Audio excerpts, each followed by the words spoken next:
What ever you are going through is a test. ఏంటండి? ఒక పరీక్ష. ఆ రోజు దేవుడు కావాలని మోషేని కొంచెం ఆలస్యంగా పంపించాడు.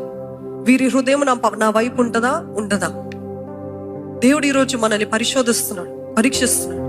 మీరు అనొచ్చు, నేను ఇంత చేస్తున్నా, నా జీవితంలో ఎటువంటి ఫలితం లేదే, ఇంత ప్రార్థన చేస్తున్నా, ఇంతగా నేను ఉపవాసం ఉన్నా, నా జీవితంలో ఫలితం లేదే. God is testing you. Say I'm in a test. చెప్పండి, నేను ఒక పరీక్షలో ఉన్నానని చెప్పండి. నేను పరీక్షలో ఉన్నాను, దేవుడు నన్ను పరీక్షిస్తున్నాడు. ఆ పరీక్షలో ఎవరైతే జయము పొందుతారో లేవీల వల్ల ఎన్నటన్నటికి దేవుని పరిచర్య చేస్తూనే ఉంటారు. హల్లెలూయా.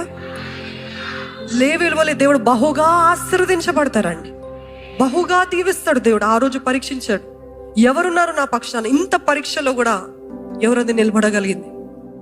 God is testing you. No matter how long it takes, ఎంత డిలే అయినా, ఎంత ఆలస్యమైనా, నా దేవుడు నన్ను పరీక్షిస్తే నేను మేలైన బంగారం వల్లే బయటికి రావాలి. I need to come out as pure gold. సువర్ణము వల్లే నేను బయటికి వచ్చి దేవుని నామని నేను హెచ్చించాలి. ఇంకో వచనం చూపిస్తాను చూడండి. నిర్గమాకాండము 17వ అధ్యాయము 7వ వచనం చూద్దామా? నిర్గమాకాండము 17వ అధ్యాయము